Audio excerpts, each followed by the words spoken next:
Last year, one of the biggest issues in European politics was defence and the risks of a US military withdrawal from Ukraine. After temporarily suspending US military aid and intelligence sharing to Ukraine in March of last year, Trump then caused further outrage by inviting Putin for a one-to-one summit in August, and then published a 28-point peace plan in November that was seen as favourable to the Kremlin's demands. However, since then, various things seem to have swung the dial in Ukraine's favour.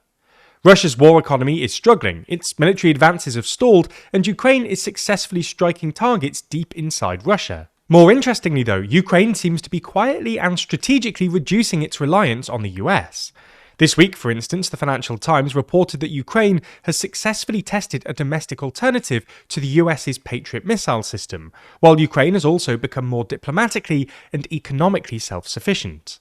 This all comes amid reports that Trump will scrap security assistance for Ukraine in the US's 2027 defense budget, with one Pentagon official confirming in a Senate hearing on the 30th of April, yes, that is correct. There is no USAI, or Ukraine Security Assistance Initiative, funding in this budget. So, in this video, we'll explain the three main ways Ukraine appears to be quietly ditching America.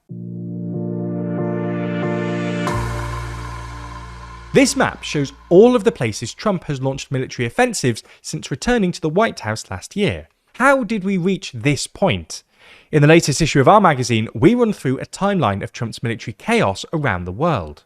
That's just some of 80 pages in the magazine, because there's more in too long than you'd expect.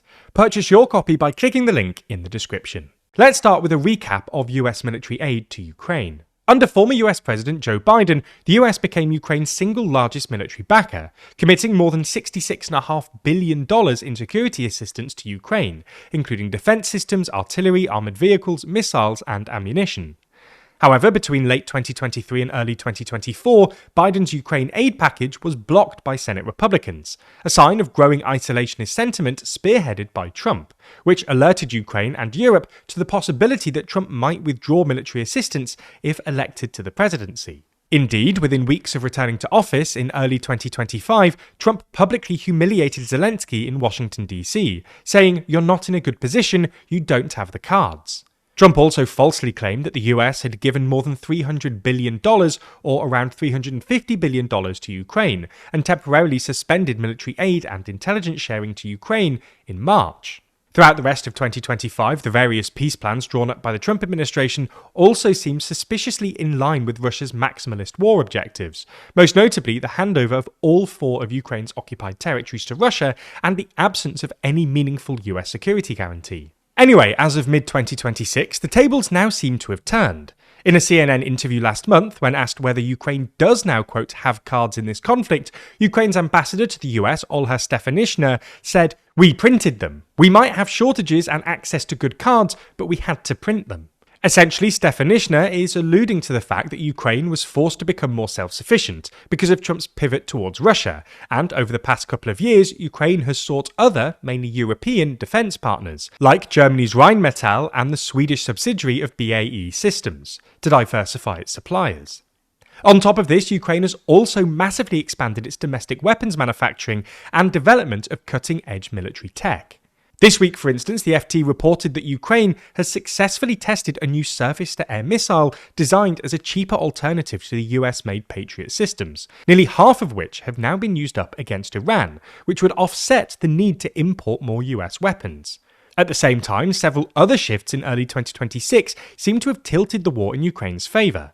Among these was the limiting of access in February to a whitelist of registered Starlink terminals, the satellite communications network owned by Elon Musk, which was being used by both Ukrainian and illegally by Russian military units, which cut off unauthorized Russian access, causing military communication issues and reportedly limiting the effectiveness of Russia's long-range strikes. As such, the narrative of 2025 that the US was ditching Ukraine now seems to have flipped. In fact, there now seems to be 3 main ways in which Ukraine is quietly ditching America. 1, militarily, 2, diplomatically, and 3, economically. The first way Ukraine seems to be ditching America is through military self-sufficiency. As we mentioned earlier, Ukraine has now successfully tested a new surface-to-air missile, known as Freya, designed as a cheaper alternative to the US Patriot system, with mass production expected to begin in August and be completed by 2027. As well as cutting-edge drones, Ukraine has also managed to mass-produce cheap missile interceptors and has sent its expertise in this area to help the Gulf countries in their defense against Iran. Ukraine's military robotics industry has also expanded rapidly, with Ukraine increasingly using robots instead of soldiers in dangerous frontline missions. In fact, according to Ukraine's defense ministry, Ukrainian ground robotic systems have carried out 50,000 logistical and medical evacuation missions since the start of 2026. This all shows how Ukraine has successfully managed to offset shortages of expensive, mainly American-made air defense systems and munitions, by strengthening its own, and by extension Europe's, defense industry. The second way Ukraine is ditching the US is diplomatically. Since Trump's return to office, the US has tried to position itself as the principal mediator between Russia and Ukraine, hosting tripartite talks and trying to broker ceasefire deals. However, recently European countries have become more involved in the mediation process, and there's a growing consensus that the EU will need to play a larger role in brokering and upholding any peace settlement. As such, over the past year or so, Ukraine has stepped up its diplomatic engagement with Europe's E3 group, the UK, Germany and France, which also held talks with Russia's Deputy Foreign Minister in Moscow on Thursday. And despite his previous refusal to meet with Putin, Zelenskyy is now calling for a face-to-face meeting with Putin to end the war. This apparently marks the end of the US being the sole diplomatic channel, and a shift instead towards a European-led diplomatic solution. Finally, the third way in which Ukraine is quietly ditching America is economically. This is largely via the EU's push for more joint debt. Essentially, as we've explained in previous videos, the EU is becoming increasingly willing to use joint borrowing to fund collective efforts like defense spending, and this offers a larger and more predictable source of funding than that of the US, with its constantly shifting priorities and rising numbers of foreign military interventions. Moreover, by aligning itself with the EU's financing initiatives, Ukraine is also taking steps towards closer EU integration, a move welcomed in Brussels, which is, ironically, in large part thanks to Washington. When a story like this breaks, the headlines aren't just fast, they're fragmented.